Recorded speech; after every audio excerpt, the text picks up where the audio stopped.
आता काही नाही, तर सीसीटीव्ही कॅमेराच्या भीतीने माणसं वेगाने गाडी चालवत नाहीत किंवा काय काय करत नाहीत वगैरे वगैरे. जेवढे हुकुमशहा आहेत ते अत्याचार करतात, जनतेचा आवाज दडपतात. कशामुळे? त्यांना वाटतं माझा ताबा नाही राहणार. आता एका कुटुंबामध्ये बायको म्हणते की नाही, असं नाही, असं झालं पाहिजे. म्हणजे मग त्या माणसाने समजून घेतलं पाहिजे की हिचाही एक व्ह्यू असू शकतो, दृष्टिकोन असू शकतो. हे न म्हणता तो काय म्हणतो, माझा जो ताबा निसटून चालला. मी तर आता मालक नाही राहिलो घराचा. आता हे नवनवीन माझा मालक झाले. आणि त्याला विचारण्यात आलं, की "तू 50 लाख ज्यूज मेले आणि त्याच्यावर तू असं म्हणतो, की मी माझं काम केलं. तू हे का केलं?" तर तो म्हणाला, "माझा दोष नाही. मी ऑर्डर फॉलो करत होतो. I was following orders." अन्यायाविरुद्ध उभं राहून केलेली हिंसा प्रमाणामध्ये ती एका दृष्टीने मानसिक पातळीवर न्याय्य आहे, कारण साहजिक आहे. अन्यायकारक हिंसा ही वाईट आहे, की जी काही कारणाशिवाय केलेली आहे. तुम्हाला भीतीवर विजय मिळवायचा आहे का? तुम्ही मनाशी म्हणा, की मी घाबरलेलो आहे, मला भीती वाटते आहे. तत्क्षणी तुमची भीती कणाकणाने कमी होत जाईल. तुम्ही अंधाऱ्या गल्लीतून चाललेले आहात. एक माणूस खूप रागात आलेला आहे आणि तुम्हाला त्याचा सामना करायचा आहे. रागीट माणसाचा सामना हाही एक महत्त्वाचा विषय आहे, की तुम्ही काय केलं पाहिजे? तुम्हाला भीती वाटते, हा काही करून टाकेल. सेफ डिस्टन्सवर राहा. शांत टोनमध्ये बोला. प्रतिवाद करू नका. रागात असलेल्या माणसाला त्याच्या रागाची कारणं सांगणं म्हणजे त्याचा राग अजून वाढवणं आहे. नमस्कार मंडळी. आजच्या या भागात आपण डॉक्टर नंदकुमार मुलमुले यांच्याशी गप्पा मारल्या आणि जगात हिंसा वाढतीये का? माणूस हिंसक का होतो? हिंसेच्या मागे मनोविकार कोणते आहेत? आणि हिंसेच्या मागची मानसिकता नेमकी काय? आणि राग, क्रोध या विषयांवर सरांशी गप्पा मारल्यात. तर हा एपिसोड शेवटपर्यंत नक्की बघा.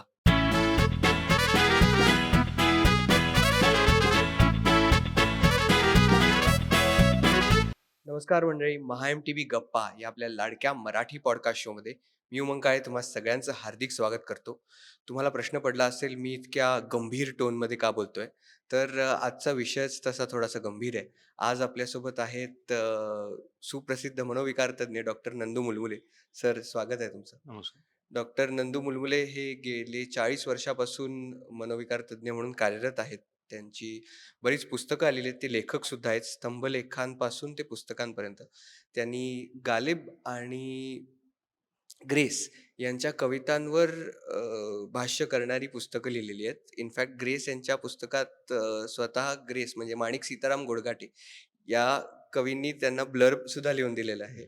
तर स्वागत आहे सर तुमचं. थँक आज मी इतका गंभीरपणे बोलतोय किंवा गंभीर विषयाकडे आपण जाणार आहोत. कारण आजूबाजूला जे चालू आहे गेले दीड एक वर्ष जगाच्या कुठल्या ना कुठल्यातरी कोपऱ्यात कुठलंतरी युद्ध सुरू आहे. आणि युद्ध म्हणजे फक्त बंदुकांचे बार उडतात का, तर असं नाही. बऱ्याच प्रमाणात हिंसा सुरू आहे. तर जगात खरंच इतकी हिंसा आहे का? आणि ती उत्पन्न होते कुठून? म्हणजे कशातनं हिंसात्मक भावनेतून आपण समोरच्याचा जीवच घेण्यासाठी प्रवृत्त होऊन जातो? जगभर हिंसा वाढते आहे, हं, असं WHO चं निरीक्षण आहे. हं, UNचं युनायटेड नेशन्स. तर ही गोष्ट खरी आहे, हं, की हिंसा वाढीला लागलेली आहे. या च्या मागच्या शतकात म्हणजे 20व्या शतकाने 2 महायुद्ध अनुभवली. पहिलं महायुद्ध 1914 साली 15 साली सुरू झालं. दुसरं 17-18 साली. दुसरं महायुद्ध 1939 ला म्हणजे त्याच्यापूर्वीच त्याची तयारी सुरू झालेली होती. 39 ते 45 तब्बल 6 वर्ष प्रत्यक्ष महायुद्ध चाललं.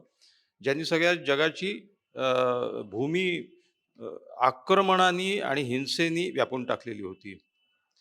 त्याच्यानंतर असं म्हणतात, की तिसरं महायुद्ध केव्हा होईल? तर त्याचं उत्तर असंच आहे, की तिसरं महायुद्ध पॉकेट्समध्ये चालूच आहे.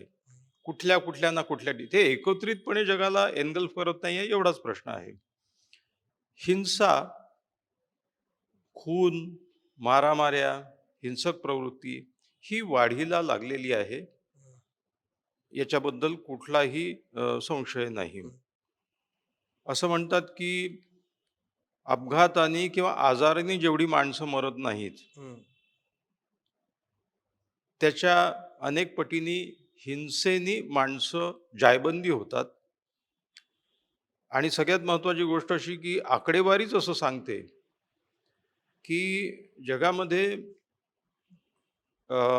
युद्धामुळे जेवढे सैनिक मरतात, त्याच्यापेक्षा 5 पटीने जास्त लोक खुनामुळे मरतात. म्हणजे मर्डर्समुळे. हं, बरं, हिंसा अनेक पातळ्यांवर वाढलेली आहे. म्हणजे आपण युद्धाची गोष्ट करतो. आपल्याला हं. थोडीच युद्धात जाऊन पडायचं आहे. युद्ध कुठे-कुठे कोपऱ्यात होतात आहेत. बरोबर. सुदैवाने भारतासारखा देश आणि त्याच्याही महाराष्ट्र हं, आपण तसं सेफ आहोत. परंतु भोवताली खूप हिंसा दिसते. हं, रोड रेज, हं, रस्त्यावरती हिंसक प्रदर्शन हिंसेचं प्रचंड होऊन जातं. हं, पार्किंगवरनं लोकं हिंसेवर उतारू होतात, भांडतात, मारामाऱ्या करतात, खूनही घडतात. क्षुल्लक कारणावरनं हं. पत्नीचा खून. आपण मथळे वाचतो बातम्यांमध्ये. बातम्या. हो. भाजीत मीठ टाकलं नाही म्हणून पत्नीचे मुंडके उडवले. हे काय आहे? बरोबर. लहान मुलांमधली हिंसा वाढते आहे. हं, लहान वयातले मुलं, पौगंडावस्थातले मुलं, अनेक खुनाच्या बातम्या आपण पाहतो, की मित्रांनीच मित्राचा खून केला. हं, आता हिंसेबद्दल तुम्हाला एक खुनाबद्दल एक गोष्ट सांगतो, की खून घडवून आणणारे हे अपरिचित लोक नसतात. हं, परिचित लोक अपरिचित लोकांपेक्षा दुपटीने जास्त खून घडवून आणतात. हं. The possibility of a nearby person committing murder is twice than that of an unknown person. Correct. किंबहुना अनोळखी माणसं कशाला कोणाचा खून करेल? It has to be some hmm. Grudge. पण तो नियर अँड डिअर रिलेटिव्ह असण्याची शक्यता दुप्पट आहे. जास्त आहे. डोमेस्टिक व्हायलन्स वाढलेला आहे. हो. ज्याला आजकाल इंटिमेट पार्टनर व्हायलन्स अशी संज्ञा प्राप्त झालेली आहे. हं, इंटिमेट रिलेशनशिपमध्ये असलेल्या पार्टनरकडनंच व्हायलन्स होते आहे. त्याच्यामध्ये अर्थात पुरुषांचं व्हायलंट होण्याचं प्रमाण जास्त आहे आणि स्त्रियांचं व्हायलन्स सहन करण्याचं प्रमाण वाढलेलं आहे. म्हणजे त्यांच्या वाट्याला आलेलं आहे व्हायलन्स. ऑफिसेसमध्ये, कामाच्या ठिकाणी, व्यवसायाच्या ठिकाणी, जिथे स्पर्धात्मक व्यवसाय आहे त्या ठिकाणी हं, हिंसेचं प्रमाण वाढलेलं आहे. शाळांमध्ये आपण बातम्या वाचतो, की शिक्षिकेनी, शिक्षकांनी मुलाला इतकं बदडून काढलं, मारलं, की ते नॉर्मल नाही आहे. हं, अनेक ठिकाणी त्याच्यातून काही वाईट घटना घडलेल्या आहेत. प्रत्ययही आपल्याला बातम्यांमधनं कानावर येतं. हं, हिंसा जगभर वाढत चाललेली आहे. हं. पण आता याला जर आपण पण खरं पाहिलं.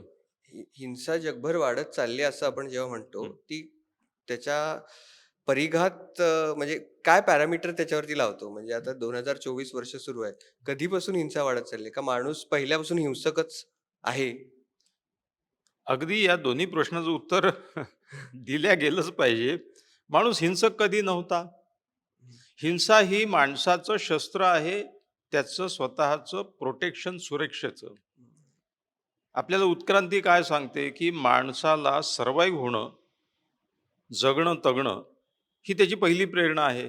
मी जिवंत तर राहिलो पाहिजे ना. बरोबर. दुसरी प्रेरणा आहे प्रजोत्पादन आणि माझे जनुक पुढच्या पिढीत गेले पाहिजे. माणसाच्या मूलभूत 2च प्रेरणा आहे. आणि सर्व्हायव्हल ऑफ द फिटेस्ट, डार्विनने जो सिद्धांत मांडला आणि ज्याची पुष्टी अनेकदा आपल्याला हं, अनेक याच्यातून दिसते, की जो बळी तो कानपिळी आपल्याकडे साधी म्हण आहे. शेवटी काय आहे, की माणसाला सर्व्हाइव्ह होण्यासाठी, जगण्यासाठी, सुरक्षेसाठी हिंसक होणं हं, ही नैसर्गिक वृत्ती होती. हं, हिंसा कायम होतीच. या जगाच्या प्रारंभापासून हिंसा आहेच. हं, प्राण्यांमध्ये हिंसा आहे, हं, माणसांमध्ये हिंसा आहे. हिंसा हे एक नैसर्गिक संरक्षक कवच आहे माणसाचं. त्या हिंसेचा अतिरेक होणं हे वाईट आहे, आपण मान्य करतो. मानसिक पातळीवरची हिंसा. हं, मी आता शाब्दिक हिंसा आणि शारीरिक हिंसा. हं, वैचारिक हिंसा आणि शारीरिक हिंसा. वैचारिक हिंसा हा शारीरिक हिंसेचा मानसिक भाग झाला आणि शारीरिक हिंसा हा मानसिक हिंसेचं प्रगटीकरण झालं. तुम्ही मनातल्या मनात एखाद्याला शिव्या द्या किंवा तुम्ही एखाद्यावर हात चालवा. शेवटी हिंसाच आहे ती. मनामध्ये लोकं डूख धरून बसतात. मनातला क्रोध त्यांच्या आवरत नाही. काही सिच्युएशनमध्ये तो व्यक्त करता येत नाही एवढंच. हं, अशा प्रकारची हिंसा हा मानवी मनाचा मानवाच्या प्रारंभापासूनचा भाग आहे. सिग्मंड फ्रॉइडने असं मांडलेलं आहे, की माणूस मुळात जन्माला येतो 2 अंतःप्रेरणा घेऊन. त्या जन्मजात असतात. त्या बायोलॉजिकल ड्राईव्हज आहेत. तर त्या आहेत इरॉस अँड थॅनॅटॉस. हं, सृजनशक्ती आणि मरणशक्ती. ज्या सृजन प्रेरणा आहे, त्या कलेला जन्म देतात. अनेक प्रकारच्या ॲक्टिव्हिटीजना, प्लेफुलनेस, स्पोर्ट्स या गोष्टींना. हं, जी हिंसक प्रवृत्ती आहे, हं. ज्याला फ्रॉइडनी लाईफ इन्स्टिंक्ट आणि डेथ इन्स्टिंक्ट हे नाव दिलं. नंतर इतर लोकांनी त्याला त्या ग्रीक देवतेनुसार इरॉस आणि थॅनाटॉस असं नाव दिलं. त्याच्यामध्ये लाईफ इन्स्टिंक्ट म्हणजे सृजनाच्या सगळ्या शक्ती माणसाच्या या लाईफ हं. इन्स्टिंक्टमध्ये येतात. डेथ इन्स्टिंक्टमध्ये सगळ्या हिंसक भावना येतात आणि स्वतःला किंवा इतरांना संपवण्याची जी प्रवृत्ती आहे, ती डेथ इन्स्टिंक्टमध्ये येते. या डेथ इन्स्टिंक्टचा एक भाग हिंसा आहे. माणसाला स्वतःला संपवण्याची एक अनिवार्य इच्छा जन्मता. अ, आरती प्रभूंची कवितेची ओळ आहे की रेताच्या प्रत्येक थेंबात प्रेताचा जन्म असतो आणि तसं मृत्यूकडे वाटचाल माणसाच्या जन्मतः सुरू होते. आपल्या पेशींमध्ये प्रोग्राम्ड सेल डेथ हं, नावाचं एक ॲप म्हणा आजच्या भाषेमध्ये, हं, हे निहित आहे. प्रत्येक पेशी ही जशी जन्मते, तशी तिच्यामध्ये कधीतरी मरण्याचं हं, एक काय म्हणतात स्टेप्स त्याच्यामध्ये गृहीत आहेत, हं, की तिचं डिव्हिजन इतक्या वेळा होईल. 1000 वेळा एक पेशी डिव्हाईड होत जाईल हं, आणि नंतर तिचं सेल्फ डिस्ट्रॉइंग हं. जे ॲपरेटस आहे ते कार्यरत होईल आणि ती डिस्ट्रॉय होईल. पेशी मरतात म्हणून नवीन पेशी जन्म घेते. बरोबर आहे. आता हिंसेकडे जी प्रवृत्ती आहे, ती हं, जन्मजात आहे. हं, ही डेथ इन्स्टिंक्टनी येते. हं, ती माणसाच्या मनातली अनिवार्य उर्मी आहे. हं, माणसं व्यसनांच्या आहारी जातात. व्यसनं वाईट आहे सगळ्यांना माहीत आहे. तरी माणसं दारू पितात. सुशिक्षित पितात, अशिक्षितच पितात असं नाही. सुशिक्षित जास्त पितात. सुशिक्षितच जास्त पितात. आता छोट्या गावांमध्ये हे ग्रास आणि काय ब्राउन शुगर हे तर मिळत नाही. आता हं. मिळायला लागले. आता ट्रान्सपोर्टेशन याच्या सोयीमुळे ते एक हं, हं, झालं, हं, हं. की जे व्यसन न्यूयॉर्कला आहे ते मुंबईला लागण झाली त्याची मुंबईची खेड्यामध्ये आली. परंतु ते वाईट आहे असून तो माणूस का करतो?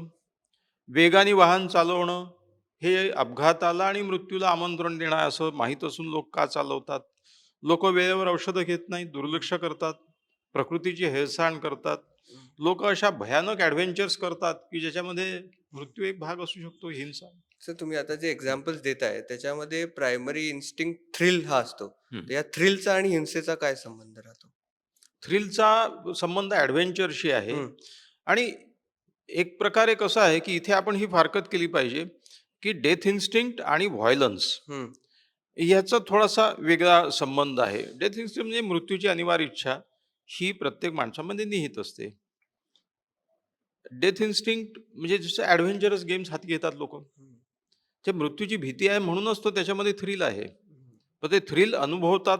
थ्रिल का बरं अनुभवायचं? कारण thrill gives rise to dopamine जे हं, फील गुड हार्मोन आहे. या डोपामाइनच्या क्रेव्हिंगसाठी लोक थ्रिलिंग हे गोष्टी करतात. हं, पण आपली गोष्ट चालू आहे व्हायलन्सबद्दल. हं, मग violent behaviour also gives you a sense of confidence. हं, जर आपण हिंसेची मानसिकता पाहायला गेलो. हं.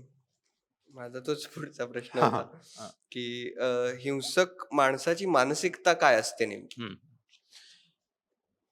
मानसशास्त्रानुसार हिंसा ही अनेक घटकांमुळे निर्माण होणारी भावना आहे. हं, पहिला घटक आहे त्या माणसाची बायोलॉजिकल इनेट टेंडन्सी, त्याचा मेंदू. काही लोक त्यांच्या मेंदूमध्ये एक प्रकारचा डिफेक्ट असतो ज्याच्यामुळे हिंसेकडे त्यांची प्रवृत्ती जास्त होते. हं, असं आढळून आलंय की जेल इनमेट्स जे तीव्र स्वरूपाचा गुन्हा ज्यांनी केलाय खुनासारखा वगैरे, दरोडे वगैरे हे सगळं. या जेल इनमेट्सची मेंदूची तपासणी केली. त्यांचे पेट स्कॅन, सीटी स्कॅन वगैरे केले. तर त्याच्यामध्ये असं आढळून आलं, की मेंदूच्या प्रीफ्रंटल कॉर्टेक्स म्हणजे आपला हा हं, जो विचारी मेंदू भाग आहे.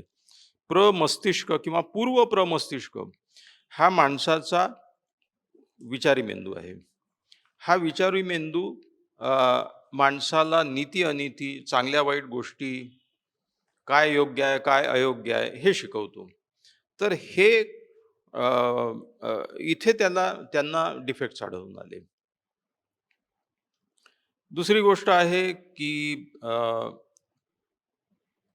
माणसाचं कुटुंब ज्या परिस्थितीत लहान मूल वाढते, त्या कुटुंबामध्ये तो जर असं पाहत असेल, की सगळे प्रश्न हिंसेने सुटतात.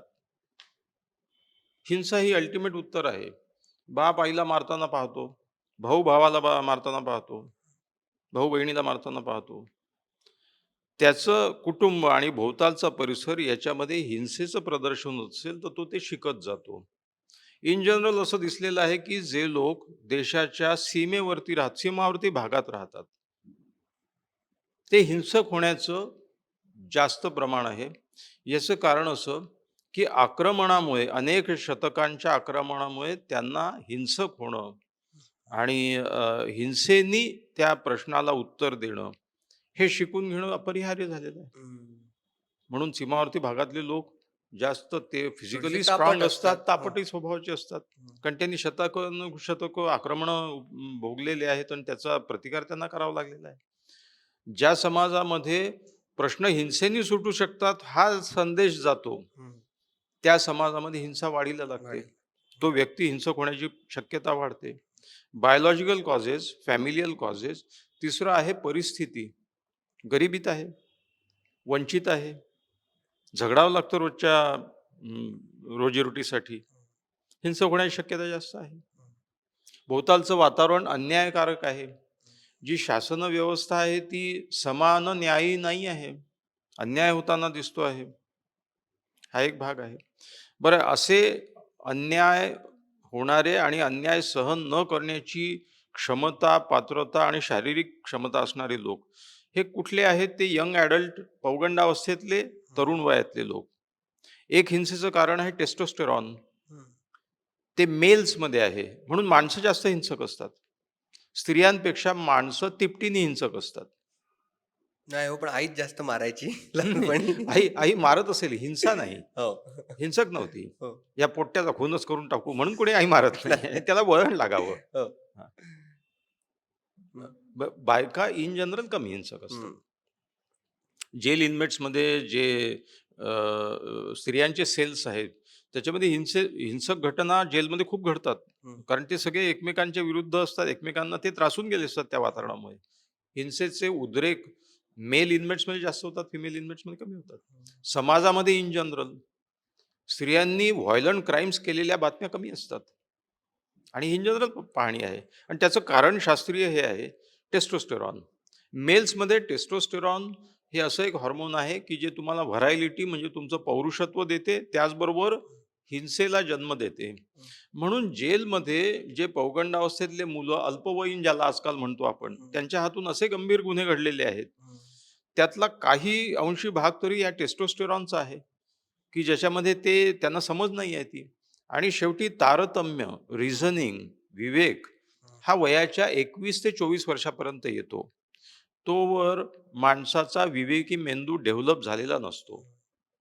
किंबहुना आता आपण पुन्हा एकदा त्या मुळाशी जायचं झालं, तर मघा एक मुद्दा जो राहिला होता तो मांडायला हरकत नाही, की माणसं विवेकी का नसतात? कारण विवेक ही आपली डिफॉल्ट मोड नाही आहे. नाही आहे. हं. माणूस मुळात अविवेकी आहे.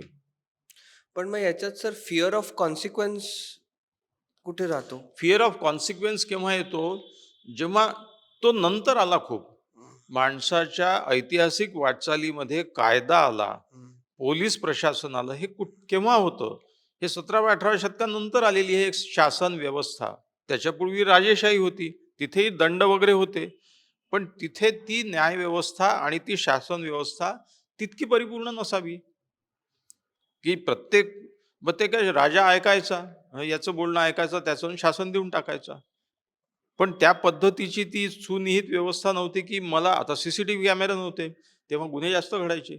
आता काही नाही तर सीसीटीव्ही कॅमेराच्या भीतीने माणसं वेगाने गाडी चालवत नाहीत किंवा काय-काय करत नाहीत वगैरे, वगैरे. हळू हे इन्कल्केट व्हायला वेळ लागतो. पण मी मूळ मुद्द्यापाशी असा येतो, की बघा हिंसा कशातून जन्माला येते? क्रोधातून. क्रोध कशामुळे निर्माण होतो? भीतीतून. कुत्रा तुमच्या अंगावर का बरं धावतो? कारण कुत्र्याला पहिले भीती वाटते, की हा माणूस मला इजा करणार आहे. आक्रमकतेच्या तळाशी भीती आहे. आक्रमकता भीतीतून जन्म घेते. मेंटल पेशंट व्हायलंट होतात कारण ते घाबरलेले असतात. त्यांना भीती वाटते, की हा माझ्यावर काहीतरी आक्रमण करणार आहे, मला मारणार आहे, मला जखम, इजा करणार आहे किंवा मला मारून टाकणार आहे. प्राणी हिंसक भीतीतून होतात. म्हणून कुत्रा जर अंगावर येत असेल, तर तुम्ही हलक्या शांत टोनमध्ये त्याच्याशी बोला. तर त्याची भीती कमी झाली, त्याची आक्रमकता कमी होईल. हं. एक साधं जाता आता. पण मग हा भावनेचा भाग झाला. क्रोध आणि हिंसा. भावनिक मेंदू 30 कोटी वर्षापूर्वीचा आहे. विचारी मेंदू फक्त 20,000 वर्षापूर्वीचा आहे. माणूस विचारी व्हायला लागला, त्याच्यानंतर मग संस्कृती, कल्चर आणि यांचा जन्म झाला. माणूस सिव्हिलाइज झाला. ही गोष्ट खूप अलीकडची आहे. माणसाची एक प्राणी म्हणून वाटचाल पाहिली, तर आजही आपल्या मेंदूमध्ये जी लिंबिक सिस्टीम आहे, जी इमोशन्स रेग्युलेट करते, ती लिंबिक सिस्टीम मूळ मॉडेल कोणाचं आहे? सापाचं आहे.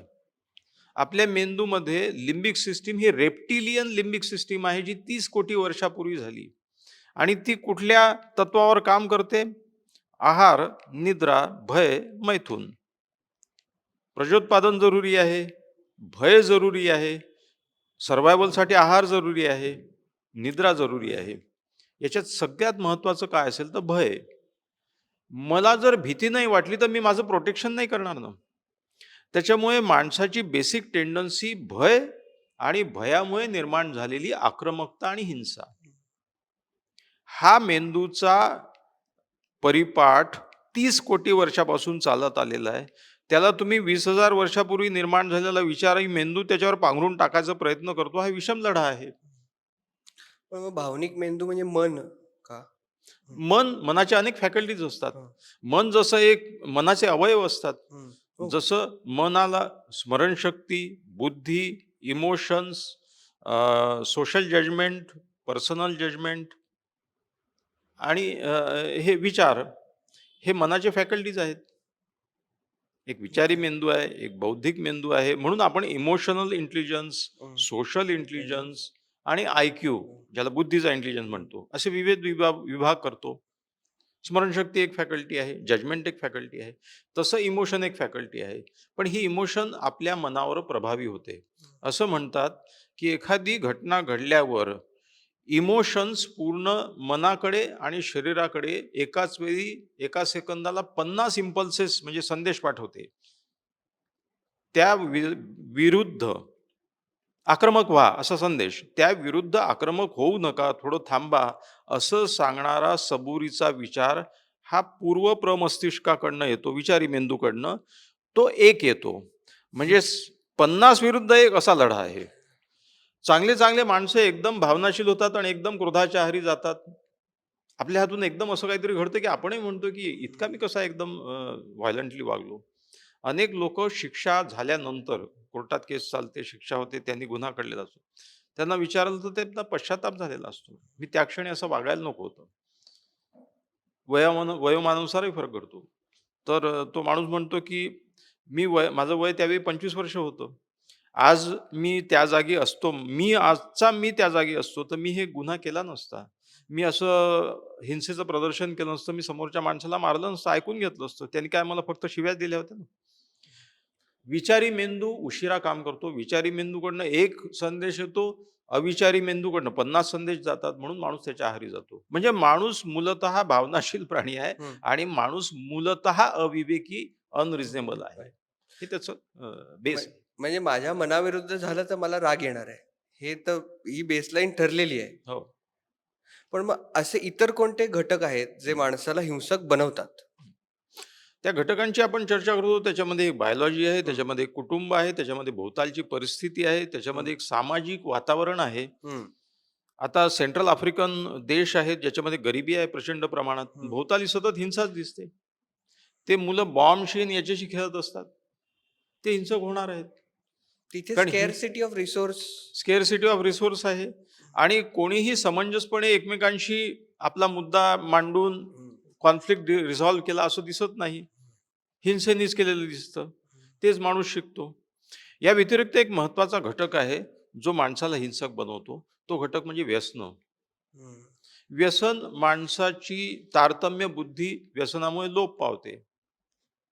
व्यसन माणसाचा विचारी मेंदू गुंडाळून ठेवते. त्याच्यामुळे व्यसनाच्या आहारी जेव्हा लोक जातात तेव्हा ते अविचारी होतात आणि हिंसेचा जन्म होतो.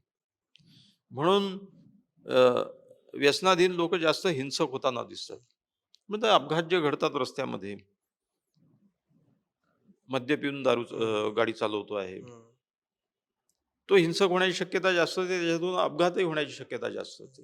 हे सगळे महत्वाचे घटक आहेत जे माणसाला हिंसक बनवतात.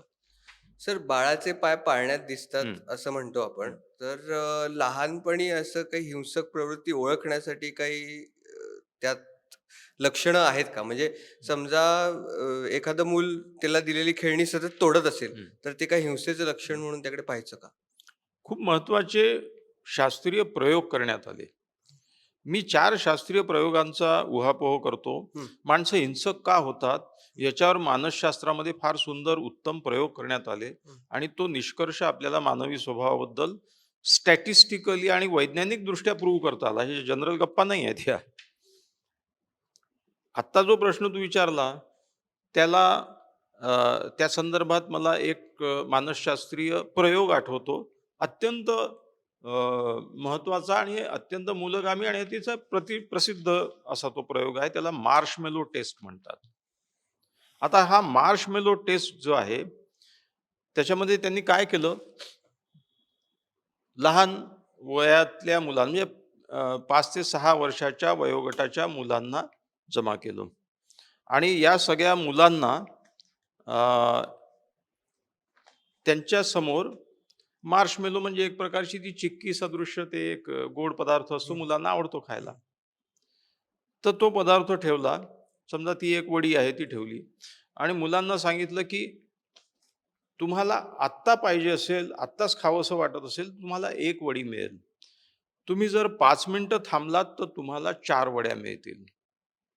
तर तुम्ही ठरवा आता काय करायचं? आणि त्यांच्यासमोर 1 वडी ठेवून दिली.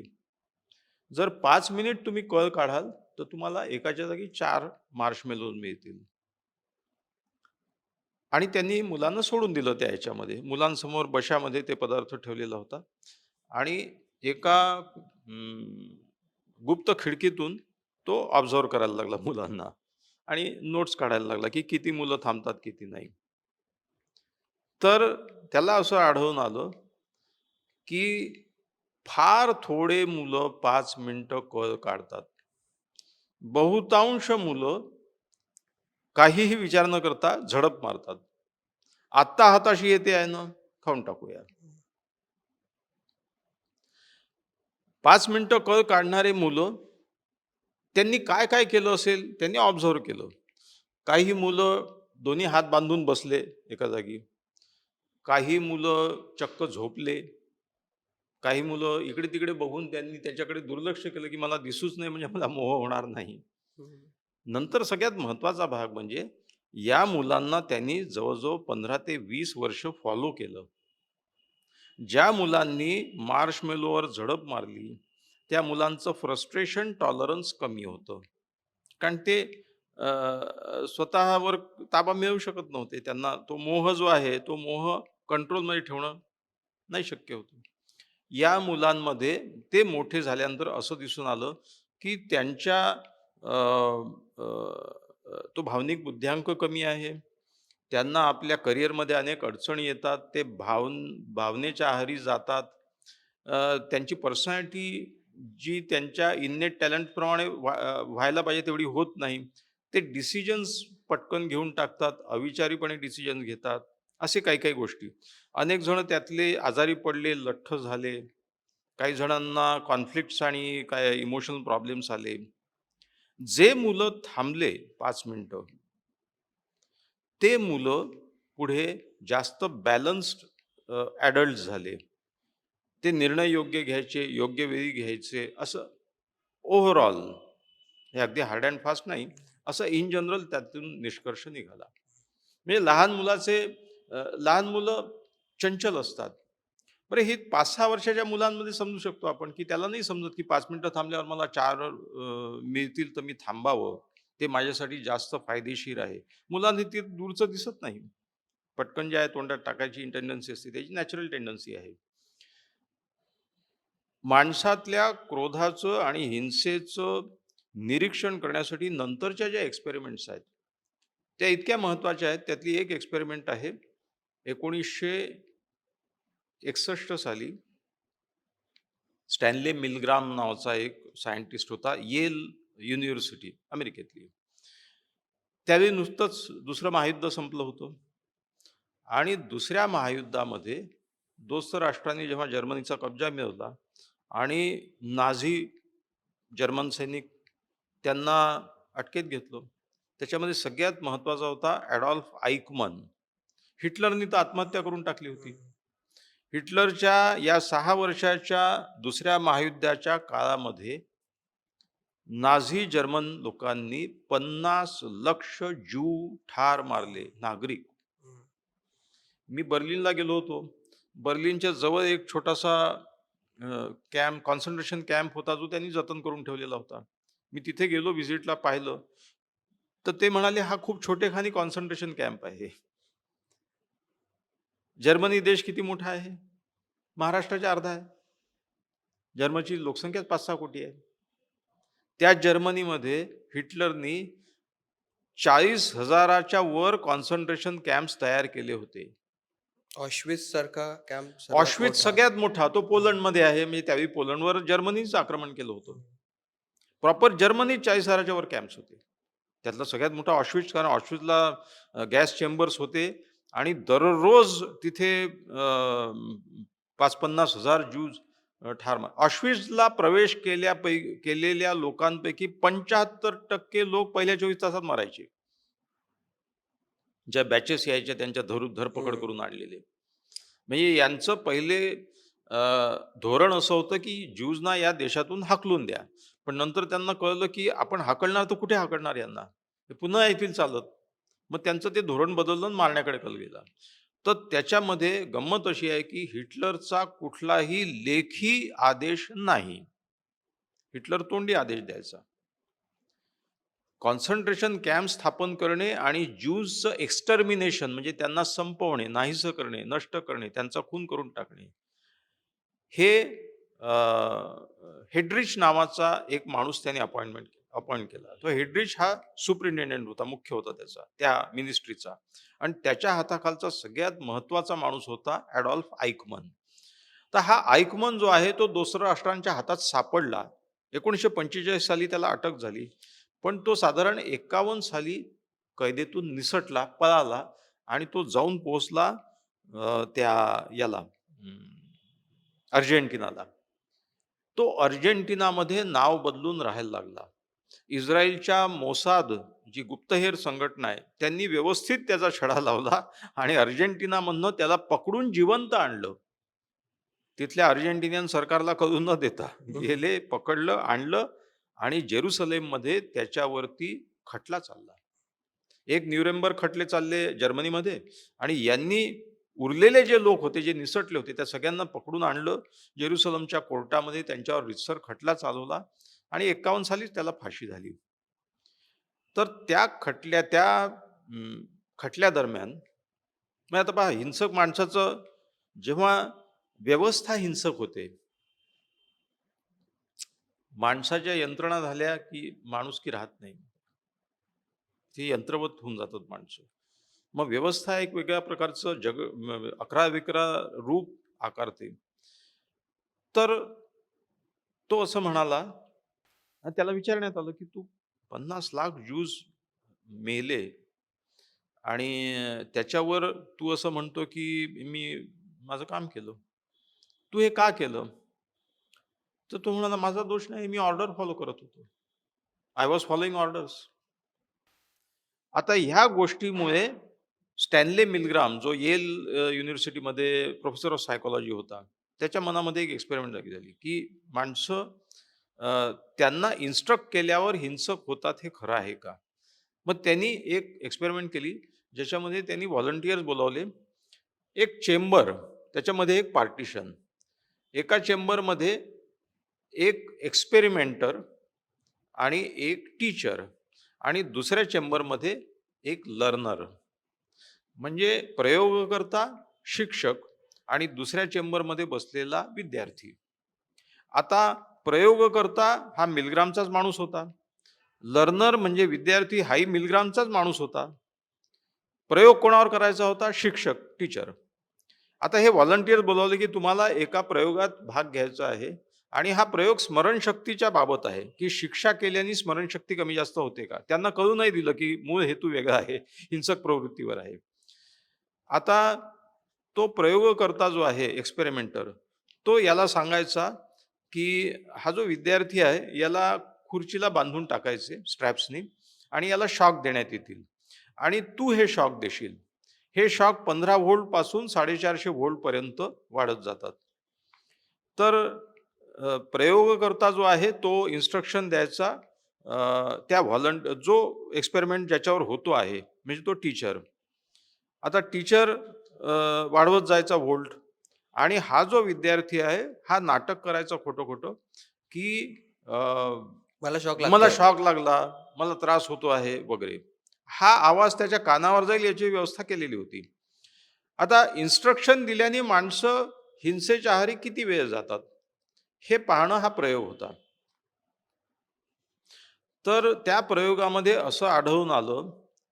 बरं, मिलग्रामनी एक गंमत केली की पहिले मिलग्रामनी अनेक विद्यार्थ्यांना, अनेक शास्त्रज्ञांना, मानसशास्त्रज्ञांना विचारलं की का हो तुमचं काय म्हणणं आहे, माणसं हिंसक होतील का, ते शॉक ॲडमिनिस्टर करतील का, ते एखाद्या माणसाला केवळ आपल्या हातात सत्ता आहे म्हणून त्रास देतील का? तर बहुतेक लोकांचं म्हणणं होतं की नाही, माणसं असे असे इन्स्ट्रक्शन फॉलो करणार नाहीत. पण नंतर प्रयोगामध्ये हे सगळं उलटं झालं. प्रयोगामध्ये त्याला असं आढळलं, की हे माणसं त्यांना शॉक द्यायला सांगितल्यावर शॉक देत जातात, वाढवत जातात. शॉक वाढवल्यानं तो ओरडतो आहे, तो भिंतीवर डोकं आपटतो, तो नका रे, थांबा रे, बिभरतो आहे. हे सगळं खोटं-खोटं आहे. पण तरी ते तो करतो आहे आणि याची समजूत करून देण्यात खरंच त्याला शॉक बसतात आहेत. असं असतानाही तो शॉक वाढवत जातो. 75 ते 80% लोक हे 300 व्होल्टच्या वर गेले. जे शॉक डेंजरस लेव्हलचे होते, असं त्याची समजूत करून देण्यात आली होती. या प्रयोगाचा निष्कर्ष स्टॅनली मिलग्रामनी काढला आणि तो अनेक ठिकाणी रेप्लिकेट झाला, की तुम्ही हे अमेरिकन लोकं घेतलेले आहेत, जर्मन लोकांची काही वेगळी मानसिकता आहे. मिलग्रामनी अनेक एथनिक रेसेसमध्ये वेगवेगळ्या एशियन लोकांना घेऊनही प्रयोग केले. प्रयोगाचा निष्कर्ष तोच होता, की ज्या क्षणी तुम्ही असं मानता, की मला सांगण्यात आलेलं आहे आणि मी माझं काम करतो आहे. I am following orders. त्यावेळी माणसं माणुसकी बाजूला ठेवतात. त्यावेळी माणसं स्वतःची विचारी बुद्धी वापरत नाही. त्यावेळी माणसं योग्य आणि अयोग्याचा विचार करत नाही. ते व्यवस्थेचा एक भाग होऊन जातात. म्हणजे मग हा कुठेतरी कन्फॉर्मिटीचाच. कन्फर्मिटी हं, एक्झॅक्टली. आता बघा 1951 साली सॉलोमन ॲशनी कन्फर्मिटी एक्सपेरिमेंट केले. हं, बरोबर 10 वर्षांनी मिलग्रामनी 61 साली हा प्रयोग केला. हं, ज्या कन्फर्मिटीचा उल्लेख झाला, त्याचं तत्व अतिशय साधं आहे. हं, माणसं व्यक्तिगत वेगळी असतात आणि समूहात वेगळी का वागतात? हं. माणूस जसा समूहाचा भाग होतो, त्याच्या स्वभावात एकदम फरक घडून येतो. तो चार चौघाप्रमाणे वागायला लागतो. आपण असं म्हणतो ना, की चार चौघात चार चौघासारखं वागावं. हं. पण म्हणून काय चार चौघं त्रास देतायत म्हणून आपण पण चार चौघं कारण तो हिंसक आहेत. कारण तो व्यवस्थेचा भाग होतो. मग हं, तुम्ही एकटे खूप सज्जन आहात, तुम्ही एकटे फार माणुसकीचे आहात. हं, तुम्ही ॲडॉल्फ आइकमनचा फोटो जर पाहिला ना, असा नाजूक चेहऱ्याचा छान माणूस आहे हं. आणि त्याला नवरा, बायको, पोरं, बाळं, आजी-आजोबा सगळे आहेत. सगळं व्यवस्थित आहे. हां, पण मग सर मग यामध्ये तर सोलोमन हं, ॲशची गोष्ट पूर्ण करतो हो. मी. कन्फर्मिटी एक्सपेरिमेंट फार महत्त्वाचा आहे हं, आणि अतिशय सुंदर एक्सपेरिमेंट आहे आणि सिंपल आहे. सोलोमन ॲशनी काय घेतलं? व्हॉलंटियर्स घेतले. तर त्यांनी 8 लोकं एक्सपेरिमेंट एका वेळी करतील. त्यातले 7 याचेच माणसं होते. 8वा जो होता त्याच्यावर प्रयोग करायचा होता. पण त्याला हे माहीत नव्हतं. ते लोकं ओळीने खुर्चीवर बसवले. 8वा माणूस ज्याच्यावर प्रयोग आणि पहिले 7 माणसं सोलोमन ॲशचेच माणसं. ॲश सायकॉलॉजिस्ट होता. तर त्यांनी काय केलं 2 कार्ड घेतले. एका कार्डवर 3 रेषा आहेत उभ्या ए-बी-सी. या 3 रेषांची लांबी कमी उंच आहे, कमी जास्त आहे. ए कमी आहे, बी जास्त आहे, सी अजून छोटा आहे वगैरे. दुसऱ्या कार्डवर एक रेष आहे, जी याच्यातल्या ए या रेषेशी जुळते, म्हणजे तेवढ्याच उंचीची आहे. आता या 3 मधली कुठली रेष याच्याशी जुळते? उत्तर अतिशय सोपं आहे. कोणी सांगेल पटकन की ते ए जुळते. पण त्यांनी काय केलं, त्याचे जे माणसं होते 1 ते 7 क्रमांक ते बी सांगायचे. आधीच त्यांना सांगून ठेवलं की तुम्ही मुद्दाम खोटं बी सांगा. आता बी अजिबात जुळत नव्हती त्या दुसऱ्या कार्डावरचे. 8वा माणूस जेव्हा त्याची वेळ आली, तेव्हा असं दिसून आलं की people tend to confirm what the public says, what other people say आणि मेजॉरिटी सेज. 7 ही मेजॉरिटी आहे ना, एक मायनॉरिटीत पडला. तर 75% लोकांनी चुकीचं उत्तर दिलं. बी सांगितलं, जे चुकीचं उत्तर त्यांना दिसत होतं.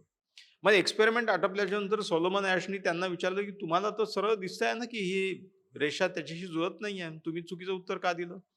तर त्या माणसाने सांगितलं, की सगळे बोलतात आहेत. माझंच काही चुकलं असेल.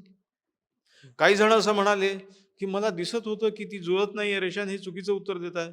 पण कशाला 4 लोकांच्या विरुद्ध जा? काही लोकं म्हणाले, मला असं वाटत होतं, की मला काहीतरी कन्फ्युजन झालेलं आहे आणि 4 लोकं म्हणतात तसं करावं. ते सगळीकडे रूटला भीतीच दिसते.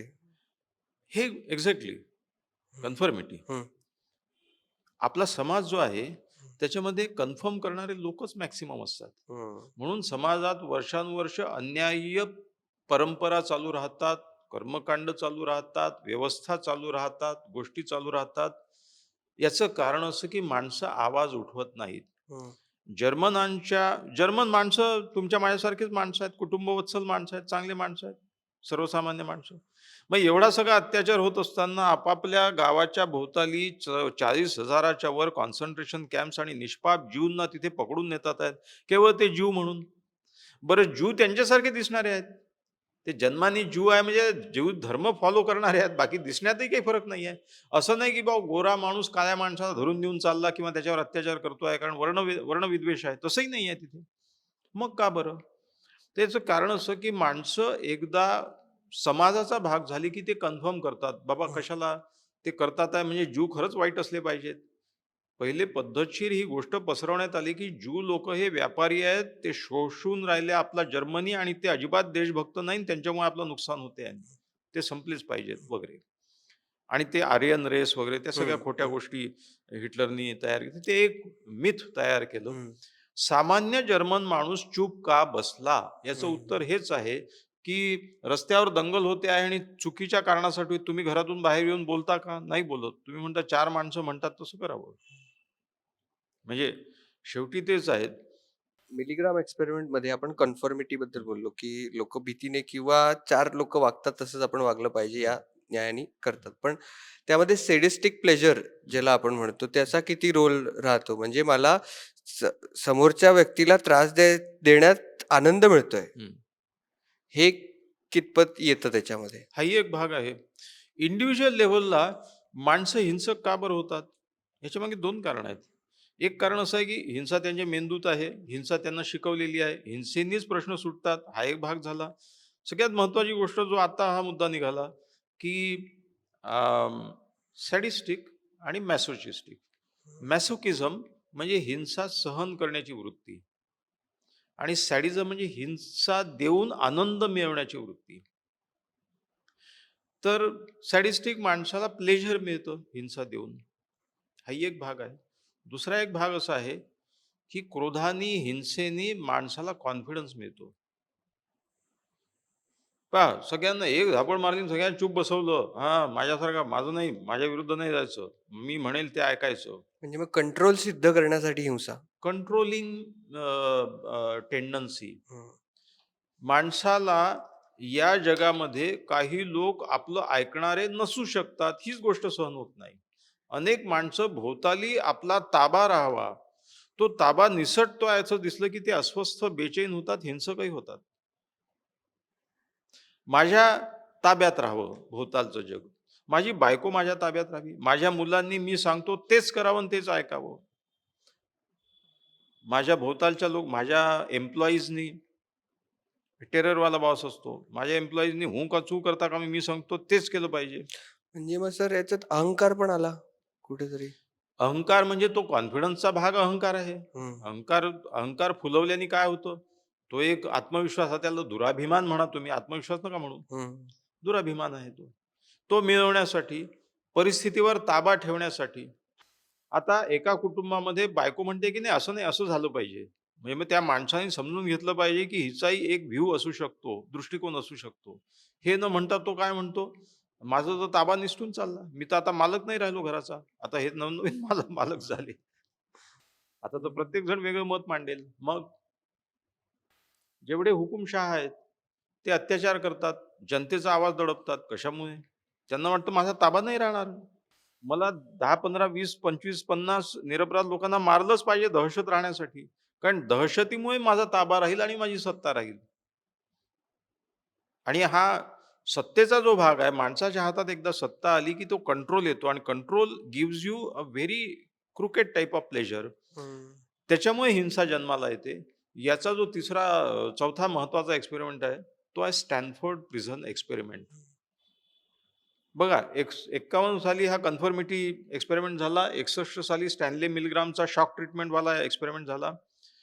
71 साली फिलिप झिम्बार्डो नावाचा एक प्रोफेसर सायकॅट्रीचा आणि रिसर्चर हा स्टॅनफोर्ड युनिव्हर्सिटी अमेरिकेतच त्यांनी एक प्रयोग केला 71 साली. तो प्रयोग असा होता, की आणि प्रयोगाचं उद्दिष्ट हेच होतं, की माणसाच्या हातात सत्ता आल्यावर तो विकृत होतो का? त्यांनी काय केलं व्हॉलंटियर्स बोलावले.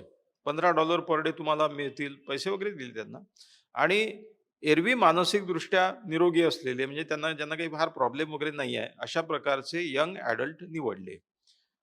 त्यांनी 24 ॲडल्ट्स निवडले. 12 जणांना त्या स्टॅनफोर्ड युनिव्हर्सिटीच्या आहे त्याच्या तळघराशी तुरुंगाचा एक देखावा तयार केला, सेटअप तयार केला. त्याच्यामध्ये व्यवस्थित त्या जाळ्या सळा. होत्या, हां. सळाखा होत्या. त्याच्या बाहेर मागे प्रिझनर्स राहणार, कैदी आणि इकडे जे राहणार ते गार्ड. तर त्यांनी अर्ध्या लोकांना प्रिझनर केलं, अर्ध्या लोकांना गार्ड केलं. अर्धे झाले कैदी, अर्धे झाले सुरक्षा रक्षक. हं.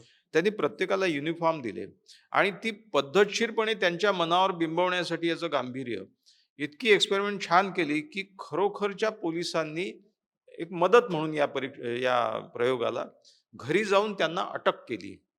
हे नाटकी अटक. अटक करून आणल्याच्यानंतर त्यांचे कपडे बदलले आणि सगळ्यांना कैद्याचे कपडे घातले, अर्ध्या लोकांना.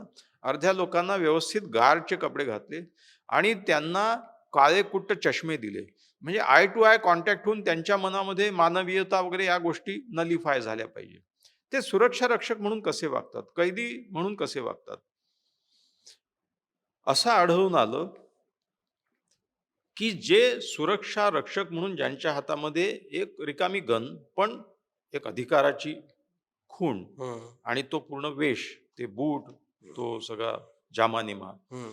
हा आणि त्यांना अधिकार, की तुम्ही कैद्यांना शिस्त लावली पाहिजे. कैद्यांचं ऐकायचं नाही, कैद्यांना सवलती द्यायच्या नाही, कैद्यांवर तुमचा कंट्रोल राहायला पाहिजे, या सूचना दिल्या. तर ते सुरक्षा रक्षक एरवी सर्वसामान्य माणसं असून त्या भूमिकेत गेल्याबरोबर ते अत्याचारी झाले. ते हं. कैद्यांना शिक्षा द्यायला लागले. तिथे मारणं अलाउड नव्हतं, फिजिकल व्हायलन्स नाही. परंतु अ, अ, बादली डोक्यावर घेऊन जा, जेवायला न देणे, कमी देणे, जेवण खराब असतानाही त्याच्या तक्रारी न ऐकणे. दुसरीकडे त्यांना असं दिसलं, की कैदी जे आहे ते पटकन शरणागत झाले. जे आपण शरणागतीची गोष्ट हं. करतो. कैदी पटकन कैद्याच्या भूमिकेत गेले आणि निमूटपणे सहन करायला लागले. हं. बघा हाही प्रश्न आहे, की समाजात माणसं अन्याय का सहन करतात? कारण ते पटकन त्या सबमिशन मोडमध्ये जातात. अन्याय सहन करणं हे वाईट आहे आपण म्हणतो, ते एक अन्याय करण्याइतकंच वाईट आहे वगैरे म्हणतो. पण माणसं त्या पटकन त्या भूमिकेत जातात, ते सबमिसिव्ह होतात, शरणागत होतात, व्यवस्थेला झुकतात. सर्वसामान्य माणसं, ही माणसाची नॅचरल मानसिकता आहे. तर अस या प्रयोगानंतर असं दिसलं, की जे सुरक्षा रक्षक एरवी त्यांना दुसरे काही बाहेर कुठलेच अधिकार सर्वसामान्य माणसंच होते, ते त्या भूमिकेत गेल्याबरोबर गाजवायला लागले. ज्या क्षणी तुमच्या हातात कोणावर तरी कंट्रोल येतो, त्या क्षणी तुम्हाला ती सुखावणारी भावना येते. मैं जैसे बोलूंगा वैसे उठ बोले तो उठ, बैठ बोले तो बैठ. ही एक सुखावणारी भावना आहे. काही लोक मर्दुमकीने सांगतात, आमच्या घरी हूं की चू नाही. मी घरात आलो, पावलं वाजले की पोट्टे कसे भुर्र पळतात आणि अभ्यासाला बसतात. बायकोचा एक शब्द ऐकून घेत नाही आपण. हा, हं. हे काय? करेक्ट. या घरात लोकशाही नाही आहे. काही नवरे टेरर असतात, काही घराचे जे हे असतात मुख्य असतात ते. बरोबर आहे. मी एका घरी गेलो होतो. हं. त्या माणसाचा बसा. काय? अगं छान. त्याचा बोलण्याचा टोनही असाच होता. बायको अशी चहा घेऊन येते, जसं काही अरे! कोणतरी गुलाम घेऊन येतो आहे काहीतरी. पोरं कोपऱ्यात बसलेले हं, 2 हं, आणि वरती त्या शोकेसमध्ये एक तो टेडी बिअर असतो ना लहान हं, मुलांना हं, खेळण्याचा, तर प्लास्टिकमध्ये बांधलेला आपल्याला दुकानात मिळतो तो प्लास्टिकमध्ये एन्कॅप्सूल्ड असतो, हं, तो ठेवलेला. म्हटलं टेडी बिअर आत्ताच घेतला का? नाही, हं, नाही 1 वर्ष झालं म्हणे. मोठा टेडी बिअर. हं. म्हटलं मग मुलं खेळत नाही कशी? धमकी दिल्यामुळे पाय तोडून ठेवील तर टेडी बिअर हातात घेतला आणि मळवला, खराब केला तर. अजून त्याचं कव्हर तसंच सील आहे. कव्हर शिल्लक आहे. हां, हां. काय खराब करण्यासाठी? हं. अरे खेळण्यासाठीच ते आणलाय मुलं तो. 2 टेडी बिअर सारखे बसले होते कोपऱ्यामध्ये. म्हटलं यांनाही पारदर्शक याच्यामध्ये सील करून ठेवून द्या. सर, तुमचे पेशन्सचे काय अनुभव आहेत? म्हणजे आता राग आणि क्रोध याबद्दल बोलायचं झालं, तर मला राग येतो मी काय करू? असं म्हणत लोकं तुमच्याकडे येत असतील आणि अँगर मॅनेजमेंटसाठी तुम्ही काय सल्ले, उपाय सांगता? मला असं वाटतं की हा एक समारोपाचाच भाग झाला की माझ्याकडे त्याच्यापूर्वी हां, हां, येस. त्याच्यापूर्वी सर मग अल्बर्ट बँडुरा यांचा बोबो डॉल एक्सपेरिमेंट बोबो डॉल झालाय. एक्सपेरिमेंट आहे. त्याबद्दल हो, हो. हाही एक सांगा? महत्त्वाचा हं, प्रयोग आहे. हं, बांडुरा नावाचा एक सायकॉलॉजिस्ट होता, हं, फेमस सायकॉलॉजिस्ट आहे. खूप रिसर्च केला त्यांनी, विशेष करून लहान मुलांमधली हिंसा. आणि बोबो डॉल एक्सपेरिमेंट फार सोपा आहे. हं, त्यांनी काय केलं, की एका खोलीमध्ये लहान मुलांना खेळणी वगैरे ठेवली हं, आणि एक बोबो डॉल म्हणजे काय आपल्याकडे ते मिळतं. ते असं एक बाहुलं असतं, ज्याच्या तळाशी वजन ठेवलेलं असतं आणि वरती हलकं असतं आणि त्याला ते आपण ठोसा मारला तरी सुद्धा ते पुन्हा आपल्या जागी येतं. असा बोबो डॉल ठेवला हं, आणि एका प्रयोगामध्ये त्यांनी काय केलं, की एक माणूस ते मुलं खेळत असताना एक माणूस येतो. मुलं खेळत होते. मुलं बोबो डॉलशी छानच खेळत होते. प्रयोगाच्या मध्यंतरी एक माणूस आतमध्ये येतो आणि तो त्या बोबो डॉलला ठोसे मारायला लागतो. त्याच्या हातामध्ये एक लाकडी हातोडी होती आणि तो त्या बोबो डॉलला सतत स्ट्राईक करतो आणि काहीही बोलत नाही. मुलं फक्त ते पाहतात आणि त्याच्यानंतर तो तिथून निघून जातो. त्याच्यानंतर तिसरा भाग सुरू झाला एक्सपेरिमेंटचा. पुन्हा बोबो डॉल, पुन्हा मुलं. मुलं त्या बोबो डॉलला ठोसे मारायला लागले. जे मुलं छान खेळत होते त्याच्याशी, ते ठोसे मारायला लागले. काही मुलांनी ती हातोडी उचलली आणि ते ठोकायला लागले त्याला. मुलं व्हायलन्स पाहून आपण असं म्हणतो ना, चित्रपटाचा परिणाम होतो का? हं, हिंसा वाढते आहे, त्याच्यात हं. चित्रपट, टीव्ही यांचा काही भाग आहे का? दृकश्राव्य म्हणजे माध्यमांचा. मग व्हिडिओ गेम्स लहान मुलं व्हिडिओ खेळतात. गेम त्या आजकाल सगळे व्हिडिओ गेममध्ये गननी शूट करणे हेच हं. एक कार्यक्रम आहे. म्हणजे एखादा त्या याच्यातला कोणी फुलं तोडत चालला आहे आणि त्याच्याशी तुम्हाला खेळायचं आणि अधिक फुलं कसे तोडाल हं. असा गेम गेम नाहीये, नाहीये. व्हिडिओ गेम नाहीये. जे गेम आहे ते ठो, ठो, ठो, ठो, ठो. बरोबर. चित्रपटामुळे समाजातली हिंसा वाढीला लागते का? हं, एका अर्थाने हो. लहान मुलं इम्प्रेशनेबल असतात. हं, ते भोवतालच्या गोष्टीतून बांडुराने हेच सिद्ध केलं, की मुलं व्हायलन्स पाहून शिकतात. म्हणजे इनेट व्हायलन्सची टेंडन्सी त्यांची प्रज्वलित होते, जागृत हं, होते, वाढीला लागते. हा एक भाग झाला. आता जो दुसऱ्या भागाकडे आपण जेव्हा येतो, तेव्हा बेसिकली हिंसा जी आहे ती अँगर मॅनेजमेंट, क्रोधातून निर्माण झालेली आहे. आता बघा, जेव्हा माणूस सर्व्हायव्हलसाठी हिंसा वापरतो, तर ती वाईट हिंसा नाही आहे. आपण हं, हिंसेचं कॅटेगरायझेशनच करायचं ठरवलं, तर हं, न्याय्य हिंसा हं, किंवा न्याय्य क्रोध आणि अन्यायकारक क्रोध आणि हिंसा. आई आपल्या मुलाचं रक्षण करण्यासाठी समोरच्या माणसाशी 2 हात करायला तयार राहते. न्याय्य हिंसा आहे. आपण बातम्या वाचतो, की जंगलातून जाणारी आई, मुलगी आणि वाघ आला. आईने वाघाशी सामना केला. तिला हिंसक व्हावं लागतं. हं. कारण ती प्रोटेक्ट करत असते आपल्या मुलाला. घरी न्याय्य हिंसा आहे. घरी आपण डास आणि मारला तीही न्याय्य हो, हिंसाच आहे. हो. तुम्ही रस्त्याने जाता, तुम्हाला हं, दिसतं की एका बंगल्यामध्ये एक आपल्या कुत्र्याला काठीने मारतो आहे. मुका प्राणी आहे. तुम्हाला तुमच्याच्याने राहवत नाही. तुम्ही आतमध्ये जाताना 2 धुवाळी ठेवून देता त्या माणसाला, तुला लाज वाटते का? तो मुका प्राणी आहे. ही हिंसा न्याय्य हिंसा आहे. अन्यायाविरुद्ध उभं राहून केलेली हिंसा प्रमाणामध्ये ती एका दृष्टीने मानसिक पातळीवर न्याय्य आहे, कारण साहजिक आहे. अन्यायकारक हिंसा ही वाईट आहे, की जी काही कारणाशिवाय केलेली आहे. निष्पाप लोकांना मारता तुम्ही किंवा बाजूच्या माणसाचा केवळ राग आला म्हणून मारता.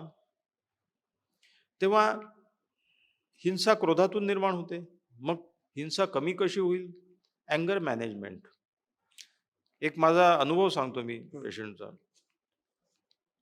की खरंच क्रोध ही अशी भावना आहे, की ती त्यावेळी माणूस स्वतःच्या हातात ताब्यात राहत नाही. माझ्याकडे एक माणूस आला, तो म्हणाला, की "मी एक बार चालवतो. हॉटेल मालक आहे, बार चालवतो आणि मला भयंकर राग येतो आणि या रागामुळे मी अनेकदा माझं नुकसान करून घेतलेलं आहे. वस्तू हातात धरली, फोडली वगैरे, वगैरे. मुलांना मारलं. नंतर फार वाईट वाटतं. मुलांच्या मनावर ओरखडा पडला त्याच्यामुळे आता मुलं माझ्याशी बोलत नाही मोकळेपणाने, ते घाबरतात. तर मी तो संवाद नाही ठेवू शकलो कारण माझ्या रागीट स्वभावामुळे, क्रोधाच्या आहारी झाल्यामुळे माझ्या हातून खूप व्हायलंट गोष्टी होतात. पण आज मात्र म्हटलं, "आज कसे काय आले?" तर म्हणे, "आज अशी भयंकर गोष्ट घडली, की मला असं वाटलं, की तुमची मदत घेतलीच पाहिजे."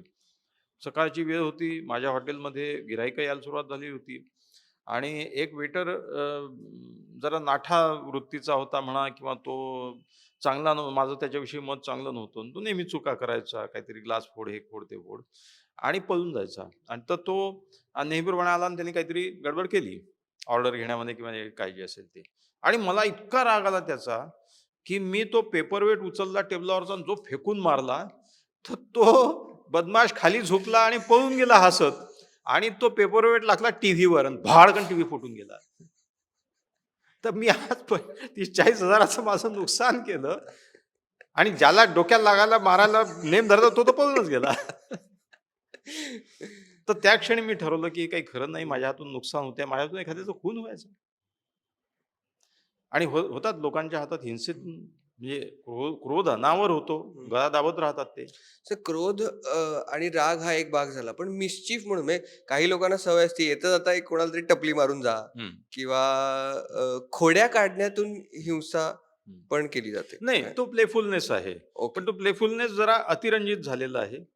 पण हिंसेमुळे माणूस पहा ना, हिंसक माणसाचा चेहरा कसा होतो? पिळवटून जातो. हं, त्याला भान नाही राहत. तो बेभान होतो. जो हं, भानावर नाही असा होतो. कारण त्याचं जे वैचारिक मेंदू आहे, विचार करणारा विवेकी मेंदू आहे, बंद झालेला तो आहे. सस्पेंड झालेला आहे, हं, डेड झालेला आहे. तर हा माणूस म्हणाला, की मला आता याच्यातून सोडवा. हं, तर मग अँगर मॅनेजमेंटकडे माणूस येतो. अँगर हं, मॅनेजमेंटला अनेक पैलू आहेत. अँगर हं, मॅनेजमेंट ही एक मोठी काय म्हणता येईल त्याला, थेरपी आहे. हं. पण अगदी काही सहजी गोष्टी, टिप्स म्हणून सांगता येतील. हो. त्यातली एक सगळ्यात महत्त्वाची गोष्ट म्हणजे ज्या क्षणी माणूस अवेअर होतो, जागृत होतो, की मी रागाच्या आहारी चाललेलो आहे. मला आता राग येतो आहे. हं, तुम्हाला सारखा राग येतो का? तुम्ही एकच काम करा. राग येत असताना एक मंत्र म्हणा. तो मंत्र एकच आहे. मला राग येतो आहे. हं, ज्या क्षणी तुम्ही आपल्या भावनेप्रती सजग होऊन विचार करायला लागाल, त्या क्षणी त्या भावनेवरती ताबा मिळवणं सोपं व्हायला लागेल. याचं कारण असं, की तुम्ही रागीट मनापासनं विचारी मन अलिप्त होतं. हं, विचारी मन विचार करायला लागतं, की "अरे, मला राग येतो आहे आणि याचे कॉन्सिक्वेन्सेस चांगले नाही आहेत. मी खूपदा हे भोगून चुकलेलो आहे. मी खूपदा पश्चात्तापाच्या आगीत जळालेलो आहे. आता मी नाही जाणार याच्या आहारी." नुसतं "मला राग येतो" हे वाक्य उच्चारलं तरी सुद्धा तुम्ही रागाप्रती सजग होता आणि हं, तुम्ही डिटॅच होता. क्रोधापासून तुम्ही वेगळे होता. मग जो वेगळं झालेलं काय आहे? ते विवेकी मन आहे. ते एका अंतरावरनं स्वतःकडे पाहत जातं. मग रागीट मनाच्या क्रिया यांत्रिक होत जातात. त्यातला जो क्षोभ आहे तो कमी होत जातो. क्रोध आहे तो कमी होत जातो. मग विचारी मनाला थोडी उसंत मिळते. विचारी मन विचार करायला लागतं, की अरे खरंच रागासारखी भावना आहे का? 4 घटना घडली आणि 12 रागावतोय का मी? रागाचा प्रॉब्लेम काय आहे? राग ही संरक्षक व्यवस्था आहे. राग ही नॉर्मल डिफेन्स आहे. राग आलाच पाहिजे. राग नाही आला तर समोरच्याला कळेल कसं, की हे चुकीची गोष्ट आहे ही. रागणं वाईट नाही आहे. पण 4 गोष्ट आणि 12 राग हं, हे आउट ऑफ. हे बघा, ड्युरेशन, इंटेन्सिटी आणि फ्रिक्वेन्सी या हं. 3 निकषावर आम्ही कुठली मानसिक समस्या, हा आजार झाला आहे का, विकृती आहे का, हे मोजतो. झोपेच्या वेळेला पण तसंच. तसंच आपण बोललो फ्रिक्वेन्सी. होतो. हं, तुम्हाला छोट्या छोट्या गोष्टीवरून सारखे रागातच असता का तुम्ही, हं, की वन्स इन अ व्हाईल येतो. इंटेन्सिटी. हं, छोटीशी घटना, पाणी आणता आणता त्याच्या हातून पाणी पडलं आणि तुम्ही जो 50,000चा गालिचा घेतला तो भिजला. काय झालं? छोटी गोष्ट आहे. पाणी वाळून जाईल. अ, तो उन्हात टाकला की ठीक होऊन जाईल आणि मुलगा आहे लहान. नसेल जमलं त्याला बॅलन्स. "अरे, पडलं का तुझ्या हातून?" "बरं ठीक आहे." त्याला धरून बदलणं, झोडपून काढणं. अशी चूक करशील तर तंगडं मोडून टाकीन. टाकीन. हं, शाब्दिक हिंसा, शारीरिक. हं, चाराने गोष्ट अन् बाराने राग. आउट ऑफ प्रपोर्शन आहे का? हं. इंटेन्सिटी किती आहे? आणि तिसरं ड्युरेशन.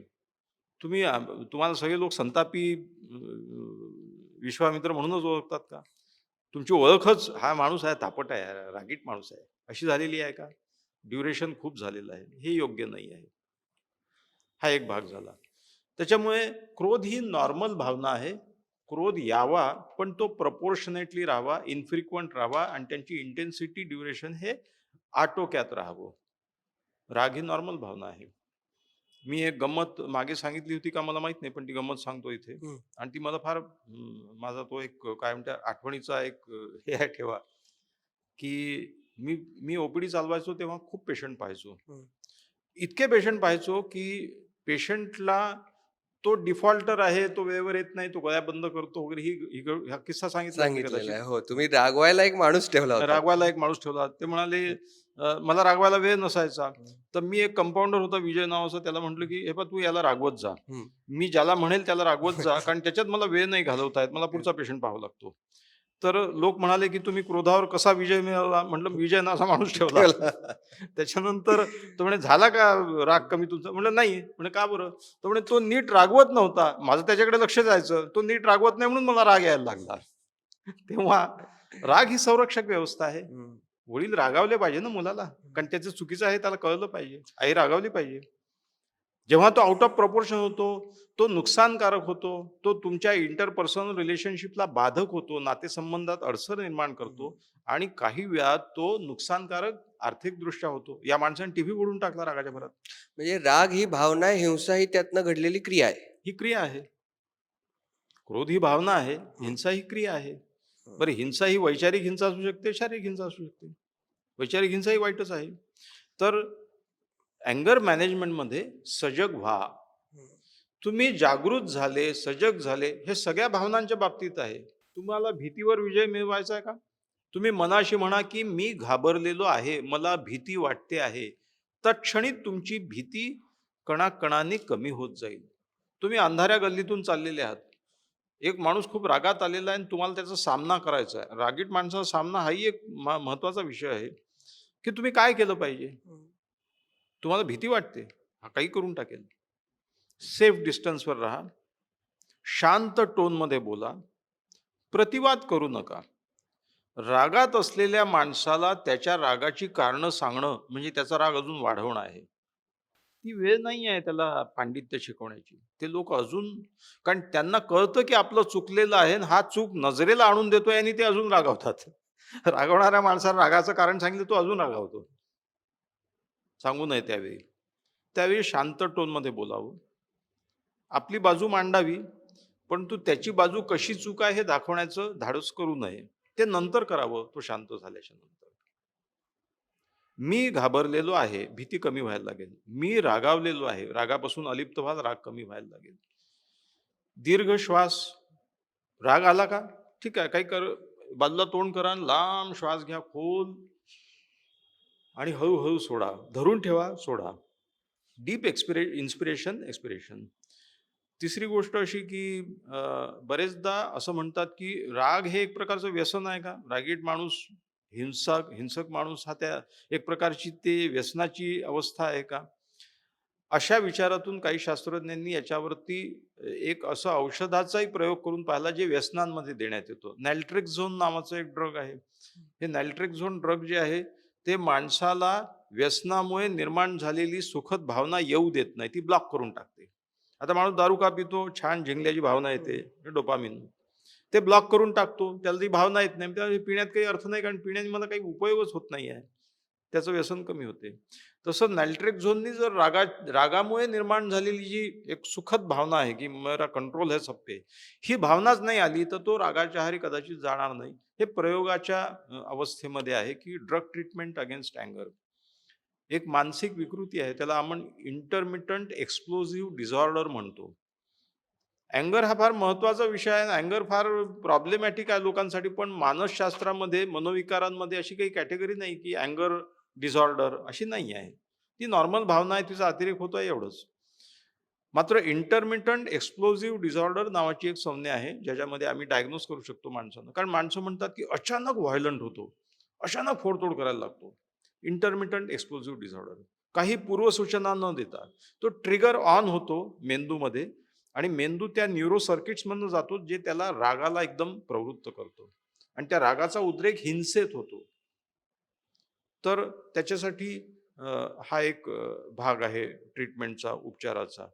अशा प्रकारे अँगर मॅनेजमेंट हा एक मोठा विषय आहे. त्याच्यात इतर त्यात फिजिकल एक्सरसाइजेसही आहेत. आहेत. जर त्यात अजून एक म्हणजे हे आता मुंबईत सुद्धा नव्याने आलेलं आहे, की रेज रूम, रेज रूम. की एक खोली असते. हं, त्यात मोडकळीचं किंवा भंगाराचं सामान हं, ठेवलेलं असतं हं, आणि तुम्हाला तुमचा जो राग आहे किंवा तुमच्या मनात ज्या साठलेल्या, दाटलेल्या भावना आहेत, त्यांचा जर उद्रेक हं, तुम्हाला बाहेर काढायच्या असतील त्या, तर हं, तुम्ही त्या खोलीत जा. सगळं गिअर, हेल्मेट, गॉगल आणि सगळं प्रोटेक्टिव्ह गिअर घाला आणि काय मोडतोड करायची ती करा. हं, म्हणजे तुम्हाला बरं वाटेल. हं. हे फॅशन फंड आहे. याला काही अर्थ नाहीये. याचं कारण सांगतो. हं. पूर्वी रामायणामध्ये क्रोधागार म्हणजे कैकेयी क्रोधागारात जाऊन बसली. मग दशरथ गेला विचारायला, की "काय बाबा, काय प्रॉब्लेम आहे? काय राग का बरं आला?" मग ती म्हणाली, की "भरताला राज्य द्या" वगैरे. क्रोधागार होते, असा उल्लेख आहे. आता हे रेज रूम याला कोणी म्हणेल, की कॅथार्सिस होतं. असं नाही आहे. उलट तोडफोड करून मजा मिळवायची ही भावना वाढीला लागू शकते. ते एक अनोखं प्लेजर ॲडिक्टिव्ह होऊ शकतं. हं. कॅथार्सिस रागाच्या बाबतीत हे काही खरं नाहीये. नाही. यू कॅनॉट से की काही लोक असं म्हणतात, राग आला, दिला 2 ठेवून, मग शांत आलो. अरे तू 2 ठेवून दिल्या, त्याचं काय झालं? तू बरं कॅथार्सिस केलं. तू बरी एनर्जी फ्लो करून टाकली. तुझी एनर्जी फ्लो व्हावी, बाहेर चालली जावी म्हणून काय हे प्रयोगाशील उंदरं ठेवलेले आहेत का? हे का गिनी पिग्स आहेत का? मार 2 थोबाडीत. चुकीचं आहे. हं, मला नाही वाटत. याचं कारण असं की कॅथार्सिस नॉट डन सर. हं. रागाचा उपचार, रागाचा सामना हा विवेकी विचारसरणीनीच केला पाहिजे. राग येणं ही कमतरतेची भावना आहे. राग हाताच्या बाहेर जाणं, राग म्हणजे नॉर्मल राग नाही. हं, अतिरेकी राग येणं, अतिरेकी हिंसक होणं हे सब ह्युमन आहे. हं. प्रतिष्ठेचं लक्षण तर नाहीच नाही. हे तुमच्या स्वभावातली एक त्रुटी आहे. एखादा गतिमंद असतो. एखादा मानसिक रुग्ण ते तरी बिचारे निरुपद्रवी आहेत, ते निष्पाप आहेत. तसं तुम्ही हे निर्माण केलेली विकृती आहे. ही हं, विकृती आहे हं. आणि हिचा सामना समंजस विचारसरणीने केला पाहिजे. फोडतोड करून खरं. त्याचं बाबा निचरा होईल वगैरे याच्या हं. मागे काही नाही. शेवटाकडे येऊया सर. हिंसा आणि विकृती, मी आता विकृतीचा उल्लेख केलात म्हणून, तर हिंसा आणि विकृती ही कशी म्हणजे ती हँड इन हँडच जाते बहुतांश वेळेला. हिंसा आणि विकृती म्हणण्यापेक्षा हिंसा हीच एक विकृती आहे. हं, हिंसा मी सांगितलं न्याय्य हिंसा हं, समर्थनीय काही वेळा आहे. हं, दरवेळी अतिरेकी असेल तर ती नाही आहे. परंतु न्याय्य हिंसा आहे. न्याय्य क्रोध आहे. क्रोध तर नॉर्मलच भावना आहे. परंतु विकृतीच्या दिशेने जाणारी हिंसा वाढीला लागलेली आहे. आणि असं दिसून येतं आहे की युद्धखोरी वाढलेली आहे. त्याच्यानंतर हे जे रोड रेज आहे हं, किंवा इंटिमेट पार्टनर व्हायलन्स आहे, हं, कुटुंबातली हिंसा आहे. कोरोनाच्या काळामध्ये कौटुंबिक हिंसा खूप वाढली. घरामध्ये कोंडलेले बंदिस्त पार्टनर्स दोन्ही. मग सगळं फ्रस्ट्रेशन, सगळा राग, मग काही आर्थिक विवंचना निर्माण झाल्या असतील, काही शारीरिक, काही भयाच्या, काही मृत्यूच्या भीतीच्या, अनेक गोष्टी. त्याचा निचरा व्हायला या पद्धतीने तो व्हायला लागला. कौटुंबिक हिंसा वाढली. स्त्रियांच्या वर अत्याचार व्हायला लागले आणि हे खूप कॉमन झालं त्या काळामध्ये. त्याच्यामुळे विकृतीकडे तिची वाटचाल होते. म्हणून मग मानसशास्त्राच्या कॅटेगरी क्लासिफिकेशनमध्ये इंटरमिटंट एक्सप्लोसिव्ह डिसऑर्डर आहे. हं. बॉर्डरलाईन पर्सनॅलिटी डिसऑर्डरवाले लोक कधी-कधी हिंसक होतात, काही कारणाशिवाय, उथळपणे. त्याच्यानंतर कंडक्ट डिसऑर्डर आहे, जे समाजमान्य नीती-नियमांना धुडकावून लावण्यामध्येच मोठेपणा समजतात. हं. जे सामाजिक बांधिलकी पाळत नाहीत, जे आपण समाजात ज्या समाजाचा भाग आहोत त्याच्यात इतरांनाही काही हक्क आहेत, इतरांनाही काही म्हणणं आहे, हे मान्यच करायला तयार नाही आहेत. अशा स्वभावाचे लोक कंडक्ट डिसऑर्डर्स येतात त्याच्यामध्ये. म्हणजे मग गेल्यावर त्याच्यानंतर चाकू भोसकून टाकला. चाकू उचलून अशी टाकतात. बातम्या येतात. माझा ऐक नाही तर हे करतो. हं. आणि शाब्दिक हिंसा ही अशी आहे ना, हं. की तुमच्या विरुद्ध कोणी मत मांडू शकत नाही, की "अरे बाबा, हे असं नाही आहे." "नाही, मी म्हणतो तसंच झालं पाहिजे." हे मी म्हणतो तसं झालं पाहिजे कंट्रोलिंग बिहेवियर आहे, विकृतीकडेच जाणार आहे. असा हिंसेचा विकृतीशी जवळचा संबंध आहे. आणि शेवटी कसं आहे, जो नेता आहे, त्याच्या मनात हिंसक प्रवृत्ती आहे म्हणून युद्धाला तो प्रवृत्त करतो. त्याच्यानंतर आपल्यावर अन्याय होतो आणि याचा मुकाबला केला पाहिजे असे एक भ्रामक थिअरी सुद्धा डेव्हलप होते. आता ज्या लोकांनी हिरोशिमा नागासाकीवर बॉम्ब टाकले आणि एका क्षणामध्ये 50,000 लोक तर एका क्षणात मरण पावले. तर हे कशामुळे त्यानंतर ते फार वाईट मानसिक अवस्थेत डिप्रेशनमध्ये गेले ते सगळे जे वैमानिक होते ज्यांनी हे प्रत्यक्ष पण त्याच्यामध्ये एक हे आहे की मी ऑर्डर फॉलो करतो आहे. याचा ब्लेम माझ्याकडे नाही. आता टेररिस्ट ऑर्गनायझेशन जे आहेत, आत्मघातकी आहेत. हं.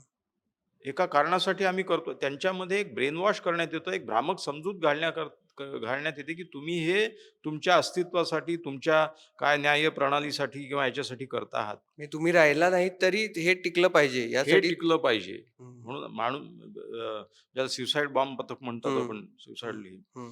आत्मघातकी किंवा अतिशय हिंसा, निष्पाप माणसावर फायरिंग करणं, हं. बंदूक घेऊन जाणं आणि जमावामध्ये खडखड मारणं. तुम्ही हे एका उदात्त कारणासाठी करत आहात, अशी त्यांची ब्रेनवॉश करून टाकायची, खोटी समजूत करायची आणि पर्यंत त्यांना ही विकृती आहे. सर तो नोव्हेंबरच महिना चालू आहे म्हणजे 22 वर्ष झाली. 26 नोव्हेंबर हो, 2006 ला हो. 2008 ला हां. मुंबईत हो, हो. हल्ला होतं. झाला हो, होता. याच प्रमाणात की हो. बंदूक म्हणजे ती. आणि त्याच्यात एक दुसरी गोष्ट आहे. हं. म्हणजे समारोपाकडे येताना एक हं. छोटासा, की आता कसं झालंय युद्ध 1 टू 1 नाही झालं. तलवारी हं. घेऊन कोणी दोघं एकमेकांसमोर येत नाही ना. हं. दोघं एकमेकांसमोर तलवारी घेऊन, बंदुका घेऊन आले तर एकमेकांच्या डोळ्याला डोळे भिडवतील. हं. कुठेतरी माणुसकी जागी होईल, की अरे हाही सैनिक आहे, मी सैनिकाची काय असेल ते. हं. आता तुम्ही इथे बटन दाबा आणि तिकडे दूर कुठेतरी इंटरकॉन्टिनेंटल बॅलिस्टिक मिसाईल जाऊन पडते आणि शेकडो लोक मरतात. हं. तुमच्या दृष्टीआड लोक मारत आहात तुम्ही. त्याच्यामुळे ते तुम्हाला डोळ्यांनी दिसत नाही. त्याच्यामुळे मानवीयता कमी होत चालली, यांत्रिकीकरण होत चाललंय. आणि व्यवस्था जेव्हा यंत्रणा होतात, तेव्हा माणुसकी लोप पावते. म्हणून हिंसा वाढीला लागली. नक्कीच. खूप खूप धन्यवाद. सुंदर तुम्ही समारोप त्याचा केलात. म्हणजे पहिल्या मूळ प्रश्नाचा, की माणूस हिंसक का होतो आणि जगात हिंसा वाढत का चालली आहे, याच्यावरती सविस्तर आपण चर्चा केली. त्याबद्दल खूप खूप आभार सर. तर हे होते डॉक्टर नंदकुमार मुलमुले आणि मंडळी तुम्हाला हा एपिसोड कसा वाटला, हे मला कमेंट्समध्ये नक्की सांगा आणि तुम्हाला काही प्रश्न असतील तर तेही कमेंट्समध्ये सांगा. आणि पुढच्या एपिसोडमध्ये काय पाहायला आवडेल हे आम्हाला कमेंट्समध्ये कळवा. महा-एम-टी-व्हीच्या चॅनलला सबस्क्राईब करायला विसरू नका. सर तुमच्या पुस्तकांबद्दल एकदा तुम्ही सांगा प्रेक्षकांना. पुस्तकं माझे विविध विषयांवर आहे. हं. रचनेच्या खोल तळाशी हे ग्रेसच्या कवितेच्या विश्लेषणासंबंधी पुस्तक आहे हं. आणि कवी ग्रेसांच्या हस्तेच त्याचं प्रकाशन झालेलं आहे. हं. 2012 सालची 2005 सालची गोष्ट आहे. त्याच्यानंतर माझं महाकवी दुःखाचा म्हणून मिर्झा गालिबवर पुस्तक आहे. त्याच्या 2 आवृत्त्या संपलेल्या आहेत. त्याच्यानंतर माझं एक सिनेमा पॅराडिझो म्हणून इटालियन चित्रपटावरचा पुस्तक आहे हं. आणि ज्या दिग्दर्शकावर मी लिहिलं त्या दिग्दर्शकाची भेट घेऊन मुंबईत आलेला असताना त्याला मी हे भेट दिलं आहे. जिसप्पी टोर्नाटोर नावाचा मोठा दिग्दर्शक आहे बरं. आणि इटालियन चित्रपटाला खूप मोठी परंपरा आहे. फार बरं. सुंदर सिनेमे आहेत. हो. त्याच्याविषयी आहे ते. हं. आता माझं इराणी चित्रपटावर एक ओके. पुस्तक येते आहे. हं. मी सध्या इराणी चित्रपटावर लिहितो आहे. या व्यतिरिक्त मानसशास्त्र विषयक माझी 3-4 पुस्तकं आहेत. एक मनांतरी आहे, एक मनाची एक गुंती आहे. एक पुस्तक आहे संभ्रमाचे सांगाती, ज्याच्यावरती मनशुद्ध तुझं हा एपिसोड 1 म्हणजे सीझन 1 चे एपिसोड झाले आणि व्यथा कथा नावाचं पुस्तक आहे. मॅजेस्टिक प्रकाशनचं आहे. ज्याच्यावरती सीझन 2 चे 13 एपिसोड झालेत. अरे वाह! असं आणि आहे. मनाच्या प्रयोगशील कथा सुद्धा मनाच्या सरांचा प्रयोगशील कथा सगळ्यात महत्त्वाचं पुस्तक आहे. पुस्तक ते आहे. तुमच्या हातात आहे, प्रेक्षकांना दाखवायला हरकत नाही. हे पुस्तक जे आहे, ते म्हणजे ह्या सगळ्या एक्सपेरिमेंट जे आहेत, मानसशास्त्रीय कसोट्या. मानसशास्त्र हवेतलं सायन्स नाही आहे. त्यांनी अनेक प्रयोग केलेले आहे आणि सिद्ध केलेलं आहे वैज्ञानिकदृष्ट्या. माणूस असा का वागतो? माणसाच्या वागणुकीचे कारणं वगैरे, ते या पुस्तकामध्ये आहे. नक्कीच. खूप खूप धन्यवाद सर. मंडळी, पुन्हा एकदा कमेंट्समध्ये तुमच्या प्रतिक्रिया आम्हाला कळवा. धन्यवाद.